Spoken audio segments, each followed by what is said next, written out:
Hello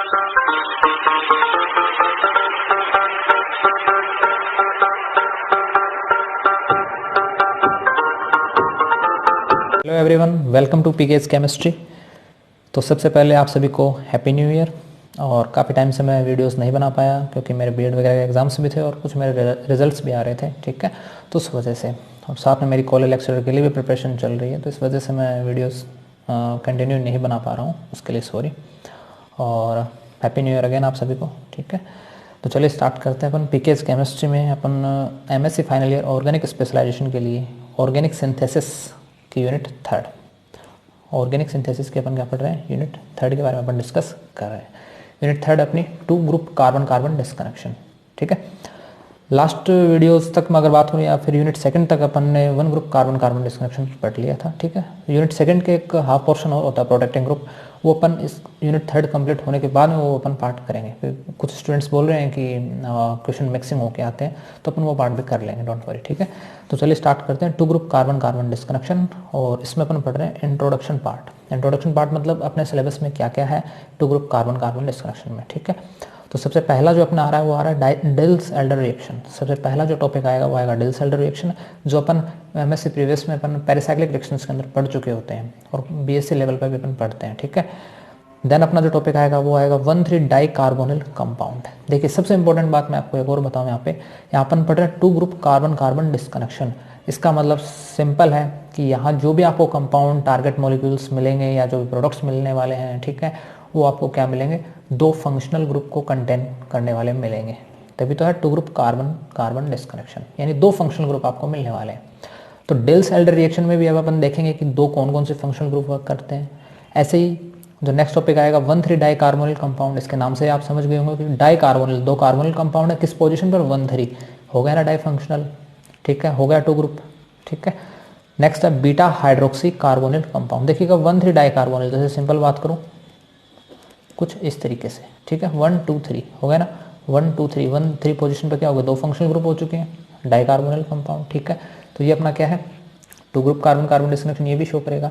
इसी type से beta hydroxy carbonyl compound, जैसे मैं अगर बात करूं कुछ इस तरीके से कोई पोजीशन हो, कुछ इस तरीके से, तो ये अपना कार्बोनिल ग्रुप हो गया, ये अपना हाइड्रोक्सी ग्रुप हो गया। लेकिन मैन प्रेफरेंस अपन किसको देते हैं, कार्बोनिल को देते हैं। तो कार्बोनिल से नेक्स्ट कार्बन अल्फा और उससे नेक्स्ट कार्बन बीटा, हो गया ना बीटा हाइड्रोक्सी कार्बोनिल कंपाउंड। या फिर इसको अपन नॉर्मली क्या पढ़ सकते हैं, हाइड्रोक्सी कार्बोनिल कंपाउंड भी अपन देख सकते हैं, ठीक है।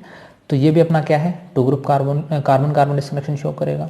नेक्स्ट अपन कौन सा कंपाउंड पढ़ने वाले हैं, alpha beta unsaturated carbonyl groups. Alpha beta unsaturated carbonyl groups, कुछ जनरली इस तरीके की बातें, ठीक है।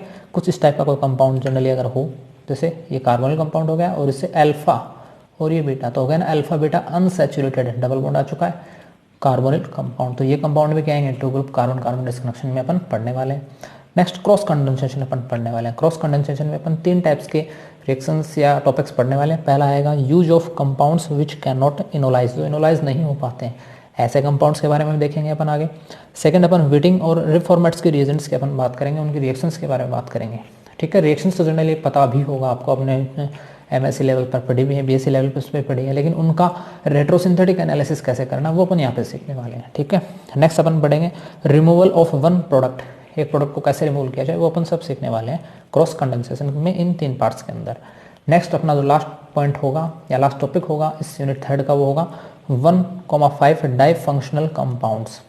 जनरली उसमें कौन कौन सी 2 रिएक्शन पढ़ने वाले हैं, एक होता है माइकल एडिशन, मिचेल एडिशन भी बोलते हैं इसको, एक होता है रॉबिन्सन एनिलेशन। ये दोनों अपन रिएक्शंस पढ़ने वाले हैं। इन रिएक्शंस भी पढ़ेंगे इनकी, और इन रिएक्शंस पर बेस्ड रेट्रोसिंथेटिक एनालिसिस कैसे किया जाता है इनके प्रोडक्ट्स का, वो अपन देखेंगे। क्योंकि अपन तो पढ़ना ही अपने को क्या है भाई, रिएक्शंस अपन जनरली पढ़ चुके होते हैं छोटे क्लासेस में, माइकल एडिशन भी पढ़ चुके होते हैं, रॉबिन्सन एनिलेशन भी पढ़ चुके हैं, लेकिन उन रिएक्शंस में जो प्रोडक्ट बनता है उस प्रोडक्ट से अपन रेट्रोसिंथेटिक एनालिसिस कैसे करें वो अपने को सीखना अपनी ऑर्गेनिक सिंथेसिस की इस यूनिट में, ठीक है। तो चलिए अपन सबसे पहले स्टार्ट करते हैं डाइल्स एल्डर रिएक्शन या डिल्स एल्डर रिएक्शन जो है वो रिएक्शन क्या होती है, क्या उसकी प्रॉपर्टीज होती हैं, पहले तो अपन वो जानेंगे, ठीक है। उसके बाद में अपन देखेंगे कि उसमें जो बनने वाले प्रोडक्ट्स हैं उनका रेट्रोसिंथेटिक एनालिसिस कैसे किया जाता है वो अपन सीखेंगे। तो चलिए देखते हैं डिल्स-हेल्डर रिएक्शन। ये है अपनी डिल्स-हेल्डर रिएक्शन, ठीक है। डिल्स-हेल्डर रिएक्शन जनरली अपन पेरिसाइक्लिक रिएक्शंस के अंदर पढ़ते हैं, एमएससी प्रीवियस में पढ़ के आ चुके होते हैं अपन पहले। तो थोड़ा अपन देखते हैं कि उसकी क्या क्या प्रॉपर्टीज़ हैं, वो अपने को सीखनी जरूरी है डिल्स-हेल्डर रिएक्शंस के लिए। सबसे पहली बात, जैसे मैंने आपको बताया कि अपन पढ़ रहे हैं 2 ग्रुप कार्बन कार्बन डिस्कनेक्शन, और 2 ग्रुप कार्बन कार्बन डिस्कनेक्शन का मतलब अपने पास 2 फंक्शनल ग्रुप वहाँ पे होने चाहिए, ठीक है। और उनमें अपन कार्बन कार्बन का डिस्कनेक्शन करवाएंगे, किस दौरान? रेट्रोसिंथेटिक एनालिसिस के दौरान, ठीक है। तो सबसे पहले तो अपने को ये पता होना चाहिए कि डिल्स-हेल्डर रिएक्शन में रिएक्टेंट्स कौन कौन से वर्क करते हैं, ठीक है। तो यहाँ 2 फंक्शनल ग्रुप रिएक्टेंट करेंगे, 2 फंक्शनल ग्रुप क्या होंगे? रिएक्ट करने वाले। 2 फंक्शनल ग्रुप क्या होंगे? रिएक्ट करेंगे। अब 2 फंक्शनल ग्रुप कौन कौन से रिएक्ट करेंगे? 2 फंक्शनल ग्रुप कौन कौन से रिएक्ट करेंगे वो अपने को देखना है। एक होगा अपना कॉन्जुगेटेड डाइईन होता है, ठीक है, जनरली, और एक जो रिएक्टेंट होता है वो होता है एल्कीन, जिसको अपन डाइईनोफाइल भी अपन बोलते हैं। तो आपने पेरिसाइक्लिक रिएक्शन में पढ़ा होगा, एक अपन बोलते हैं डाइईन और एक होता है डाइईनोफाइल। उन दोनों की रिएक्शन से ही क्या कहलाती है अपनी, किस कंडीशन में होती है? थर्मली भी हो सकती है या वो फोटोकेमिकली भी हो सकती है। पेरिसाइक्लिक रिएक्शन में ये तो पढ़ते हैं अपन, या तो थर्मली या फोटोकेमिकली, ठीक है। तो वहाँ पे रिएक्टेंट्स कौन कौन से होते हैं? एक तो होता है डाइईन, एक होता है डाइईनोफाइल।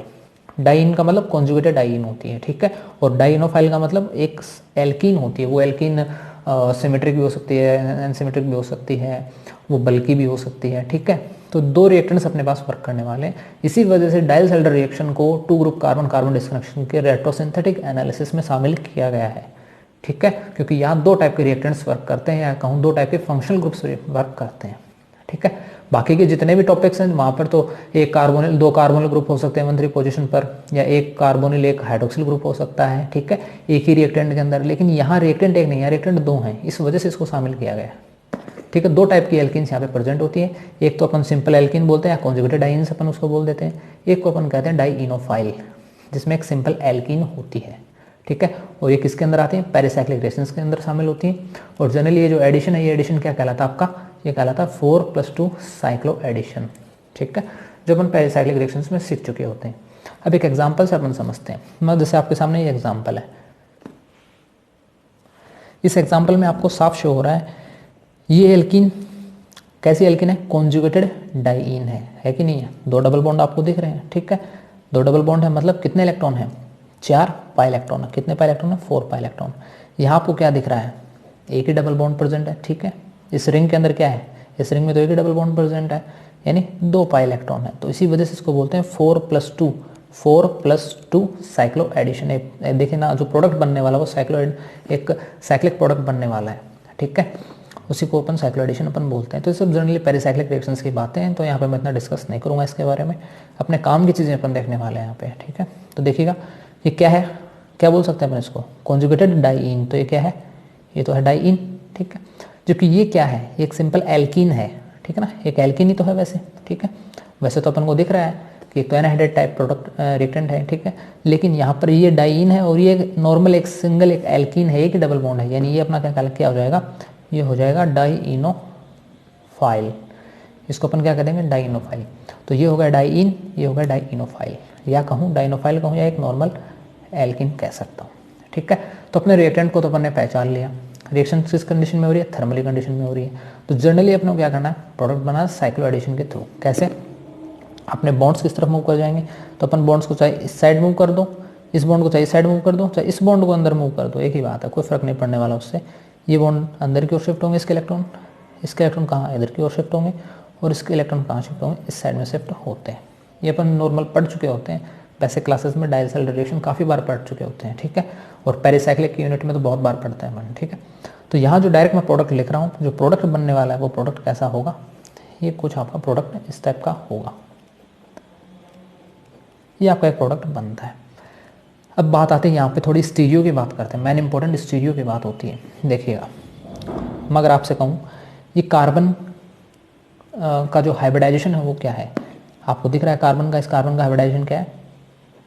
sp2 है, sp2 हाइब्रिडाइजेशन है।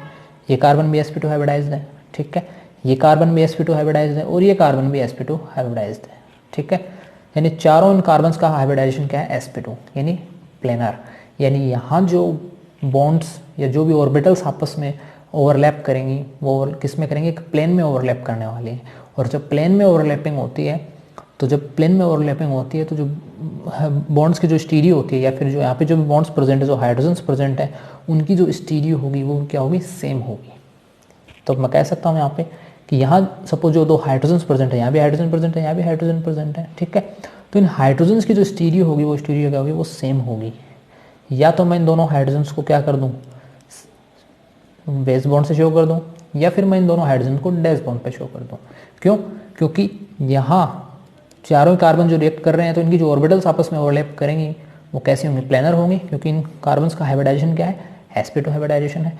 प्लेन में वर्क करेंगी तो ऑब्वियस बात है सारी ऑर्बिटल प्लेन में वर्क करेंगे, तो जो बॉन्ड्स होंगे वो भी क्या होंगे, प्लेन में ही होंगे। अब वो बॉन्ड्स जो वो प्लेन में होंगे तो वह तो क्या हो सकते हैं, सेम स्टीरियो रखेंगे, या तो वो बेस रखेंगे, या फिर वो कैसा बॉन्ड रखेंगे, यहाँ पर डैश बॉन्ड रखेंगे।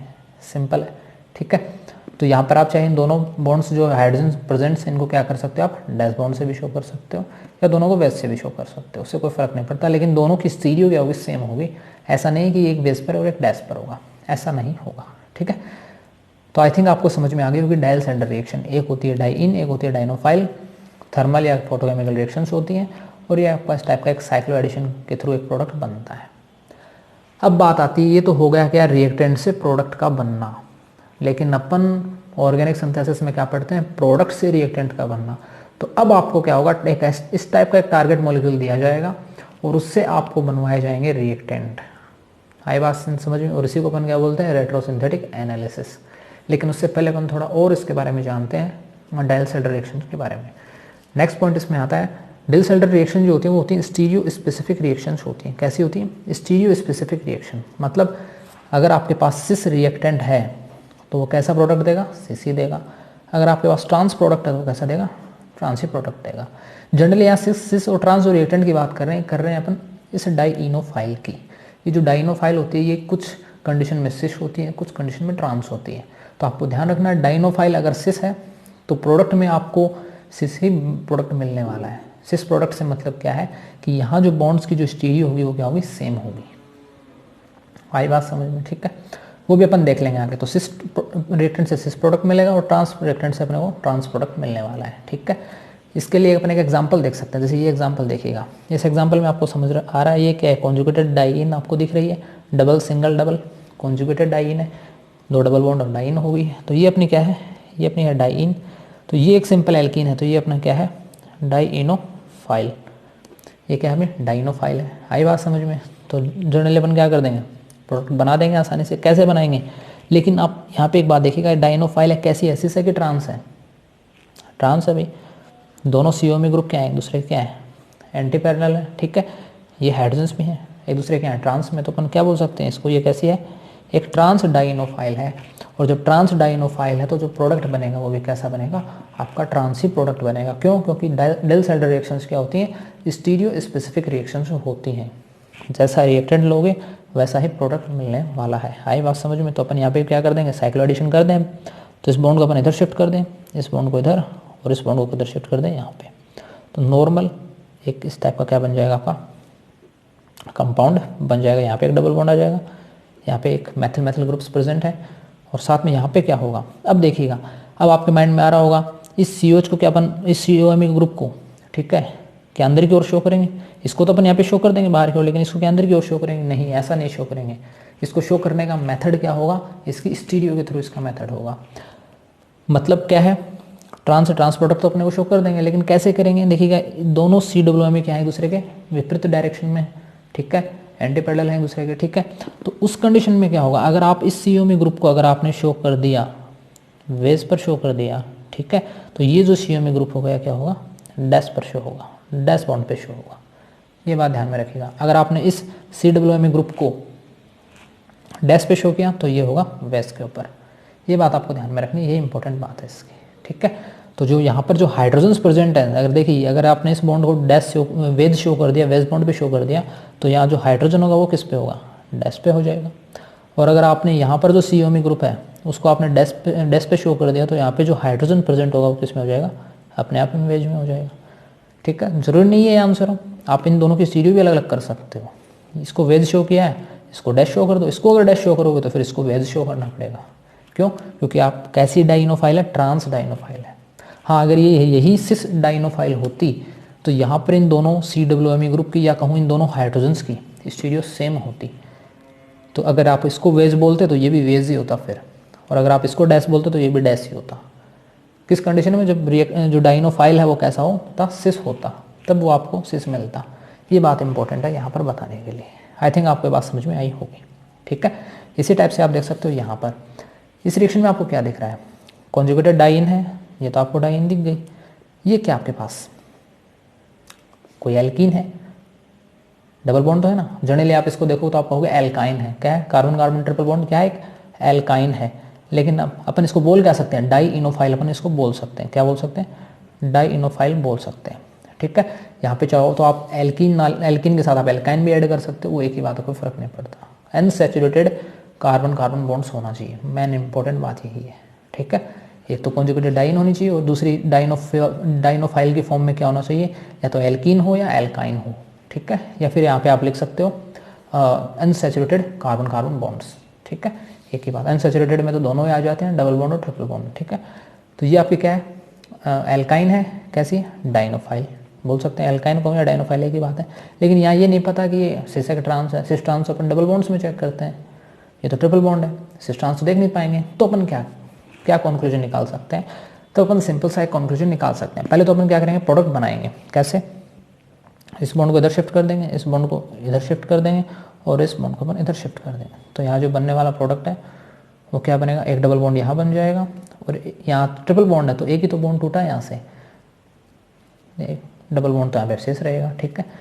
बाकी क्या रहेगा देखिएगा, यहाँ क्या है? COMe, यहाँ COMe, आसानी से अपन ने लिख दिया COMe COMe। अब इम्पोर्टेंट बात क्या आती है? यहाँ इनकी स्टीरियो की बातें आती हैं कि अपन स्टीरियो क्या लिखें, इनकी स्टीरियोज क्या होगी ये भी तो अपने को पता होना चाहिए, इनकी स्टीरियो क्या होगी ये भी अपने को पता होना चाहिए, ठीक है। सिंपल है। ये कार्बन क्या है? यहाँ पे तो आपको नहीं पता कि ये सिस है कि ट्रांस है, तो अपन ये नहीं बता सकते यहाँ पे सिस या ट्रांस प्रोडक्ट आएगा।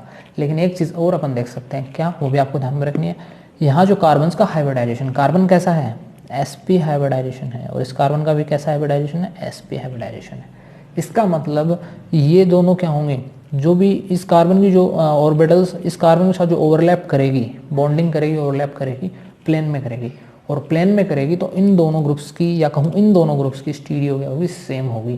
या चाहे तो इनको सिस करो, चाहे इनको करो हाफ ट्रांस, उस चीज़ से कोई फर्क नहीं पड़ने वाला है इस कंडीशन में। ये बात आपको ध्यान में रखनी है, ठीक है। तो यहाँ जो स्टीरियो आप बनाओगे, तो मैंने मान ली कि इन पीएच की स्टीरियो मैंने बना दी डैश बॉन्ड पे, ठीक है। चाहे तो आप वेज पे बना लो, कोई फर्क नहीं पड़ता, ठीक है।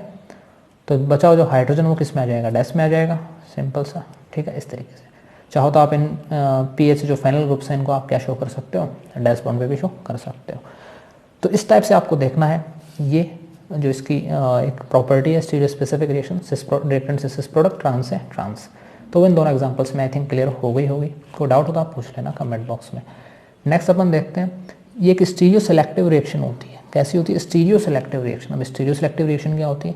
देखिए, स्टीरियो सेलेक्टिव रिएक्शन का मतलब होता है जनरली अपन दो टाइप्स के एक प्रोडक्ट्स पढ़ते हैं, एक होता है एंडो प्रोडक्ट, एक होता है एक्सो प्रोडक्ट, ठीक है। तो एंडो प्रोडक्ट कब डोमिनेट करता है और एक्सो प्रोडक्ट कब डोमिनेट करता है वो अपन देखने वाले हैं। देखिएगा, स्टीरियो सेलेक्टिव रिएक्शन है और यहाँ स्टीरियो सेलेक्टिविटी कौन शो करेगा? कैसा प्रोडक्ट शो करेगा? ये एंडो सेलेक्टिविटी वाला प्रोडक्ट शो करेगा। इसका रीज़न क्या है?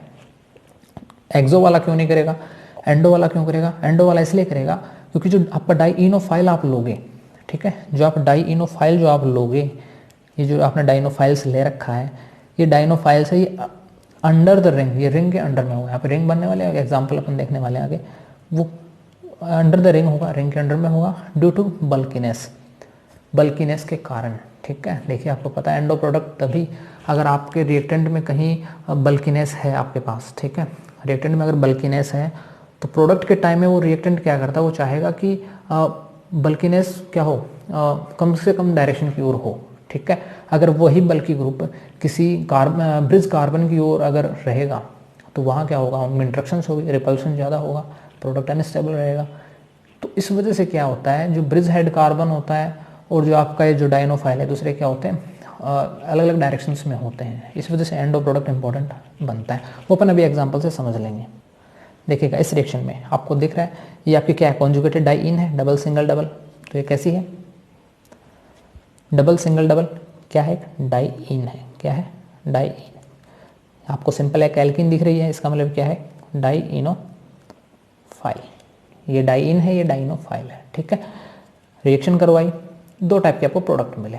देखिए इस प्रोडक्ट को अपन क्या बोलते हैं, इस प्रोडक्ट को क्या बोलेंगे, इसको बोलेंगे अपन एक्सो प्रोडक्ट। क्या बोलेंगे, एक्सो प्रोडक्ट। एक्सो क्यों बोलते हैं अपन, सोचिए इस प्रोडक्ट को अपन एक्सो क्यों कहेंगे, क्योंकि ये जो आपका ब्रिज हेड कार्बन है और ये जो बड़ा बल्कि ग्रुप है, बड़ा बल्कि ग्रुप दिख रहा है ना आपको, एनहाइड्रेट वाला ग्रुप, बड़ा बल्कि ग्रुप, ये दोनों ग्रुप क्या है, सेम डायरेक्शन में, ठीक है, सेम डायरेक्शन में, अपर डायरेक्शन में है, इस वजह से उसको बोलते हैं एक्सो प्रोडक्ट, ठीक है।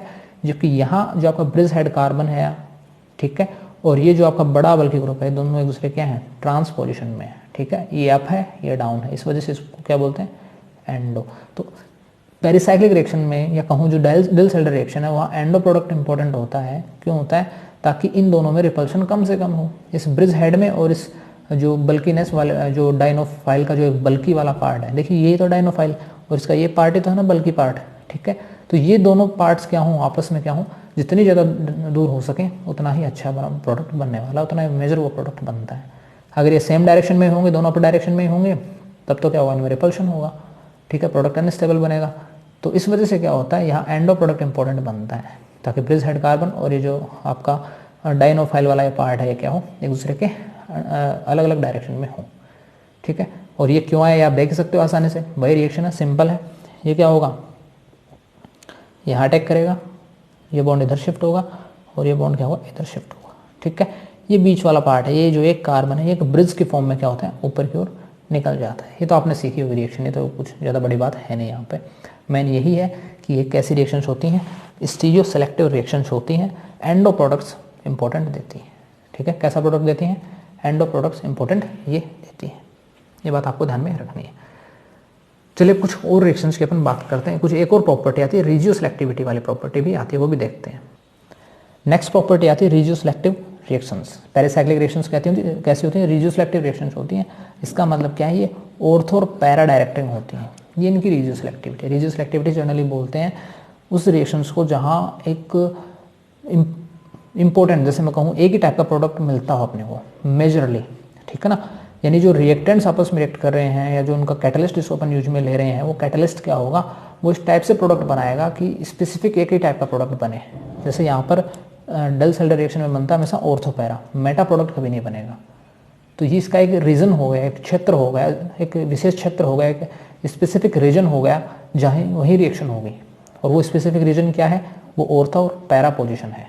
आई बात समझ, मेटा वाला प्रोडक्ट कभी भी स्टेबल नहीं होता है। ये डिल्स-हेल्डर रिएक्शन की एक रेजियो सेलेक्टिविटी है कि ये हमेशा ऑर्थो और पैरा वाले रीजन में ही प्रोडक्ट का फॉर्मेशन करते हैं। मेटा वाले प्रोडक्ट्स क्या होते हैं, अनस्टेबल होते हैं, यहाँ पे वो बनते ही नहीं है। ये इंपॉर्टेंट बात है, ध्यान में रखिएगा, यही कि आपकी डिल्स-हेल्डर रिएक्शन की रेजियो सेलेक्टिविटी है। तो चलिए इसके एग्जाम्पल्स देखते हैं। देखिए तो इस एग्जाम्पल में क्या है, आपको दिख रहा है कॉन्जुगेटेड डाइईन है, तो इसको अपन क्या बोलते हैं, डाइईन। और ये आपको एक सिंबल क्या दिख रही है, आपको एक एल्किन दिख रही है। एल्किन कहूँ या मैं कहूँ डाइईनोफाइल, ठीक है। रिएक्शन किसके प्रेजेंस में हो रही है, Lewis acid SnCl4 stannous chloride के प्रेजेंस में रिएक्शन हो रही है, ठीक है। तो अब अपन रिएक्शन देखते हैं। देखिए यहाँ दो टाइप्स के प्रोडक्ट मिलने वाले हैं, दो टाइप के प्रोडक्ट्स आपके सामने बना रहा हूँ।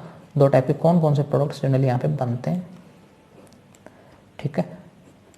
एक तो ये प्रोडक्ट बन जाएगा, ये प्रोडक्ट किस टाइप से बनेगा, सिंपल, ये जो रिएक्टेंट आपकी जो डाइनोफाइल है ये इसी वे में रिएक्शन करे। इसी वे में कैसे, ये यहाँ पे अटैक करे, ये बॉन्ड इधर शिफ्ट और ये डबल बॉन्ड के इलेक्ट्रॉन इधर शिफ्ट, तो सिंपल इनके बीच में बॉन्ड बन जाएगा, सिंपल इनके बीच में बॉन्ड बन जाएगा इस तरीके से, ठीक है।